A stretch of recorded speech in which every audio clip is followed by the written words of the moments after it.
kita satukan hati kita, kita bersatu di dalam doa.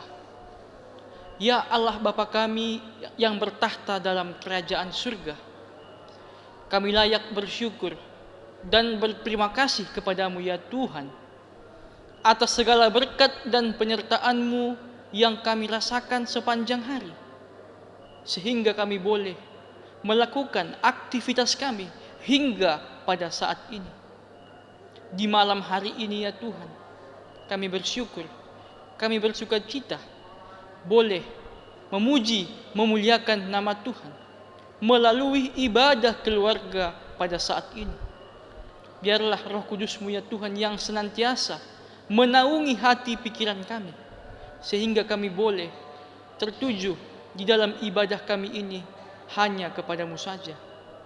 Sejenak Tuhan kami akan mendengarkan firman-Mu. Berfirmanlah ya Engkau Tuhan, kami siap untuk mendengarkan.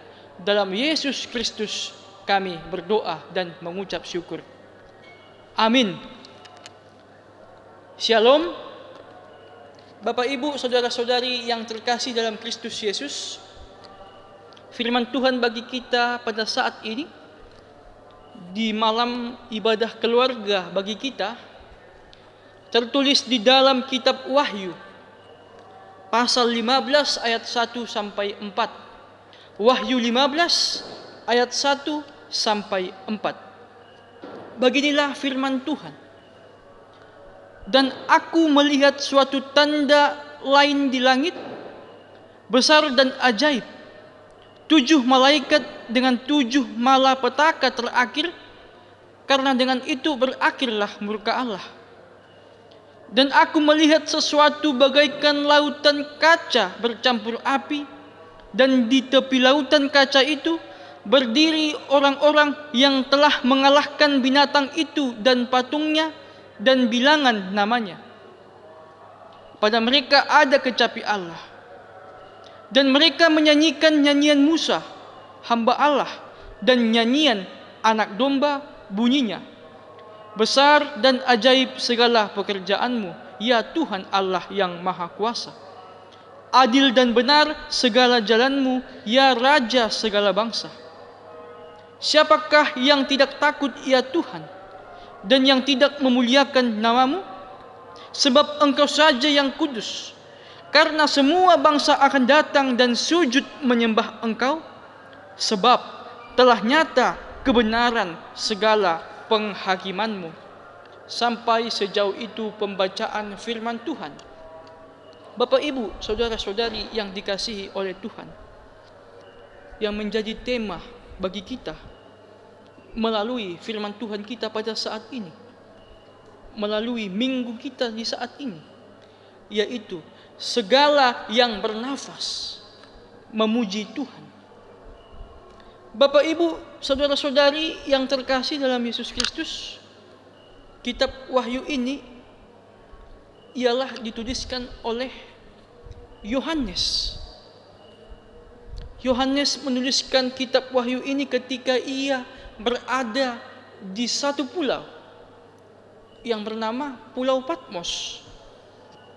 Jika kita melihat dan membaca isi dari kitab Wahyu ini, dari pasal ke pasal, kita akan menemukan banyak sekali simbol-simbol, lambang-lambang, dan banyak hal-hal yang tentu tidak bisa kita terjemahkan, yang tidak bisa kita tafsirkan secara hurufiah. Jadi Bapak Ibu, kitab ini kita harus mengetahui, kita harus memahami bahwa kitab Wahyu ini harus ditafsirkan berdasarkan konteks yang terjadi pada saat itu, dan juga berdasarkan genre dari kitab Wahyu itu. Bapak Ibu yang terkasih, di sini Yohanes itu sedang menceritakan, sedang menggambarkan penglihatannya tentang 7 malaikat dan 7 malapetaka terakhir. Dan 7 malaikat dengan 7 cawan murka Allah dijelaskan di ayat atau pasal berikutnya. Bapak Ibu yang terkasih, kita perlu mengetahui bahwa penglihatan Yohanes ini bukanlah sesuatu yang kronologis. Ada beberapa penafsir-penafsir yang telah meneliti, penafsir-penafsir yang telah mengetahui bahwa penglihatan tentang 7 cawan atau tentang simbol-simbol yang terdapat dalam kitab ini di sini bukan sesuatu hal yang kronologis, Bapak Ibu, melainkan sebuah pola yang berulang yang dikatakan oleh Yohanes untuk apa? Yaitu untuk menggambarkan situasi di akhir zaman. Bapak Ibu yang terkasih, sejenak kita boleh melihat, mereview di dalam kisah Perjanjian Lama yang dicatat suatu peristiwa sejarah, bahwa di dalam kitab Perjanjian Lama adanya bukti kedahsyatan penghakiman Allah atas bangsa-bangsa oleh karena kejahatannya. Salah satunya ialah peristiwa tenggelamnya Fir'aun dan para pasukannya di laut Teberau. Oleh karena apa, Bapak Ibu? Yaitu oleh karena kejahatan-kejahatan mereka kepada umat Tuhan. Begitu juga Bapak Ibu yang terkasih, kondisi menjelang akhir zaman, di mana kedahsyatan murka Allah melalui penglihatan Yohanes, melalui kitab Wahyu ini, dalam firman Tuhan kita saat ini, yang digambarkan adalah suatu kemenangan umat Tuhan yang akan diterima. Sebagaimana Bapak Ibu di dalam ayat 2 sampai ayat 4 dijelaskan bahwa nanti di penghakiman terakhir, ketika Yesus datang yang kedua kalinya ke dunia ini, bahwa orang-orang yang percaya, bahwa orang-orang yang setia, yang teguh di dalam iman, baik itu di dalam situasi penderitaan yang ia alami, akan mendapatkan sesuatu yang luar biasa, kekekalan, dan kita juga akan memuji Tuhan. Bapak Ibu yang dikasihi oleh Tuhan kita Yesus Kristus, di awal tadi saya telah mengatakan bahwa kita harus mengetahui, kita harus menafsirkan berdasarkan konteks yang terjadi. Bapak Ibu yang dikasihi oleh Tuhan, ketika itu konteks jemaat yang terjadi adalah jemaat yang berada di bawah pemerintahan kaisar yang bernama Kaisar Domitianus. Ternyata Bapak Ibu, seperti pendahulu-pendahulunya, seperti namanya yang sering sekali kita dengar, yaitu Kaisar Nero. Ternyata Kaisar Domitianus tidak kalah kejam di dalam menganiaya orang-orang Kristen di zaman itu. Jadi kita tahu bahwa Yohanes menulis kitab Wahyu ini pada saat jemaat Kristen mengalami penderitaan, jemaat Kristen mengalami penganiayaan. Seperti kaisar-kaisar Romawi pada umumnya, bahwa Kaisar Domitianus ini sangat ingin disembah sebagai seorang dewa. Kaisar ini bahkan ingin sekali disembah melebihi dewa-dewa lainnya oleh para penduduk atau rakyat-rakyatnya. Dan bahkan ia sendiri menyebut dirinya Dominus Aeteus, yang artinya Lord and God. Ia menganggap bahwa ia sangat menginginkan dirinya disembah sebagai Tuhan atau sebagai dewa. Dan yang terjadi pada saat itu Bapak Ibu ialah ketika hal itu diterapkan kepada orang-orang Kristen pada zaman itu, mereka tidak mau menyembah Kaisar Domitianus sebagai Tuhan atau sebagai dewa. Karena bagi mereka satu-satunya Tuhan adalah Allah Tritunggal itu. Tuhan itulah Tuhan. Tuhan itulah Tuhan Allah yang Maha Kuasa.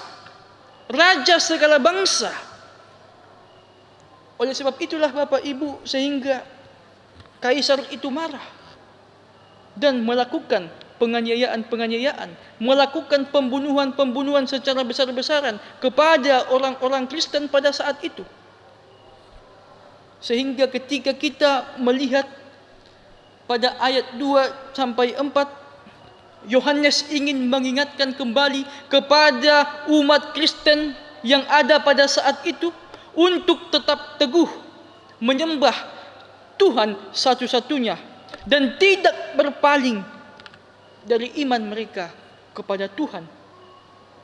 Dan di samping itu Bapak Ibu, Yohanes juga memberikan kekuatan, memberikan penghiburan kepada mereka yang dimana mereka saat itu mengalami suatu kelemahan iman karena penganiayaan yang dilakukan oleh kaisar yang memerintah pada saat itu. Dan Yohanes mengingatkan kembali, ingat bahwa nanti di akhirnya bahwa umat percaya itu akan menang, akan kembali menyanyikan puji-pujian syukur atas kemenangan Allah. Dan juga dijelaskan seperti api dalam firman Tuhan kita saat ini Bapak Ibu, yang dimana api yang melambangkan penghukuman atas orang-orang fasik yang dinyatakan bersalah di dalam penghakiman akhir.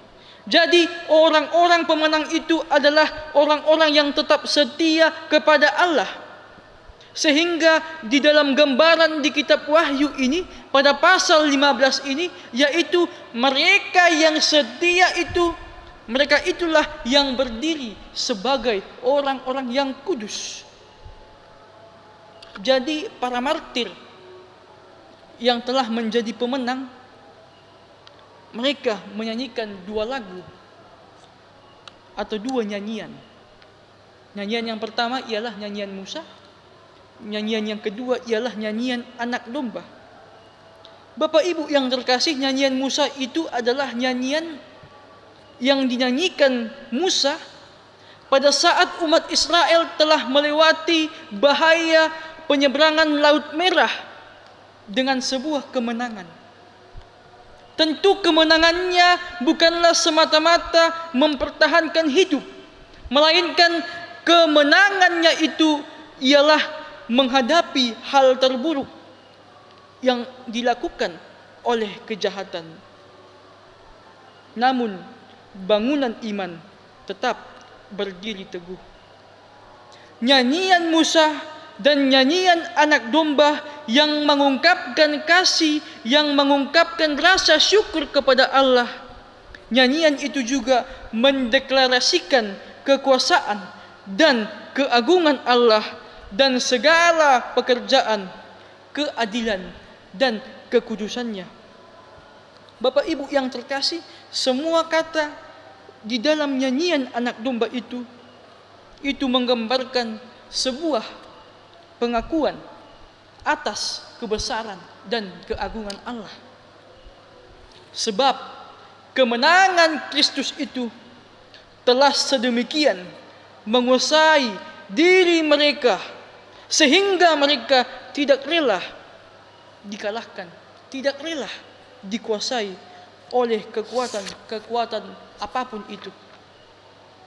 Bapak Ibu yang terkasih di dalam Kristus Yesus, sampailah kita kepada suatu refleksi, suatu perenungan bagi kita untuk sama-sama kita maknai di dalam kehidupan kita sehari-hari Bapak Ibu. Yang pertama ialah marilah kita pujilah Tuhan Allah. Marilah kita memuji Tuhan Allah.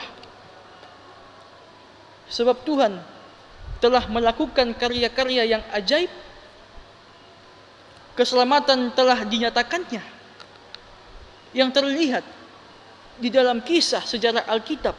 Bagaimana Allah terus-menerus menyelamatkan umatnya, bagaimana Allah terus-menerus membebaskan umatnya. Tuhan telah memperkenalkan Tuhan telah menyatakan keselamatan yang datang daripadanya. Telah menyatakan keadilannya yang luar biasa di hadapan para bangsa-bangsa. Kitab Wahyu ini menegaskan bahwa Yesus telah mengalahkan maut dan dosa untuk membebaskan dan menyelamatkan umat manusia. Untuk itulah Bapak Ibu, kita sebagai orang percaya harus tetap setia di dalam iman kita. Marilah kita memuji Tuhan Allah. Sebagaimana juga di dalam tema bagi kita saat ini, di dalam minggu ini, segala yang bernapas harus memuji Tuhan. Yang kedua Bapak Ibu, apa yang boleh sama-sama kita maknai? Yaitu penyelamatan yang dinyatakan oleh Yesus melalui jalan penderitaan. Penyelamatan yang dinyatakan oleh Yesus melalui jalan penderitaan. Demikian juga Yesus tidak pernah menjanjikan bahwa para pengikut-pengikutnya, bahwa setiap orang yang setia kepadanya itu selalu dalam posisi aman, selalu di dalam posisi senang-senang saja. Artinya tidak ada masalah. Tetapi Yesus tidak pernah meninggalkan kita meski kita menghadapi berbagai penderitaan-penderitaan, meski kita menghadapi penganiayaan atau berbagai cobaan di dalam kehidupan kita. Baik itu penderitaan seberat apapun itu, Tuhan tidak pernah meninggalkan kita. Sehingga Bapak Ibu yang terkasih, apabila kita menghadapi situasi-situasi seperti itu, situasi-situasi penderitaan, kita harus tetap berpengharapan hanya kepada Yesus Kristus yang telah memenangkan kita. Sehingga kita bersama Tuhan dapat mengalahkan penderitaan itu. Biarlah segala yang bernapas senantiasa memuji dan memuliakan nama Tuhan. Amin. Kita bersatu dalam doa. Terima kasih ya Allah Bapa kami. Kami telah mendengarkan firman-Mu. Biarlah ya Tuhan, firman Tuhan yang telah kami dengar ini boleh menjadi pelita di dalam kehidupan kami. Sehingga ya Tuhan kami boleh melakukannya di dalam kehidupan kami sehari-hari. Untuk itu ya Tuhan, mampukan kami untuk senantiasa memuliakan, memuji nama-Mu di dalam setiap hal, baik dalam keadaan suka maupun dalam keadaan sulit. Kami percaya Tuhanlah sumber kekuatan, pertolongan kami di dalam hidup kami. Ya Tuhan Allah Bapa kami, kami berdoa buat seluruh jemaat-Mu yang boleh beribadah pada saat ini. Kiranya Tuhan yang senantiasa memberkati, menyertai, memberikan kesehatan, dan menjauhkan segala mara bahaya, terlebih di situasi saat ini, situasi COVID-19 yang belum saja berakhir. Kami yakin percaya Tuhan yang senantiasa melindungi, mengarahkan kami untuk tetap menyerahkan hidup kami ke dalam tangan pengasihan-Mu. Terima kasih ya Tuhan. Ampuni segala dosa kami agar kami layak di hadapan-Mu. Dalam Yesus Kristus kami berdoa dan mengucap syukur. Amin.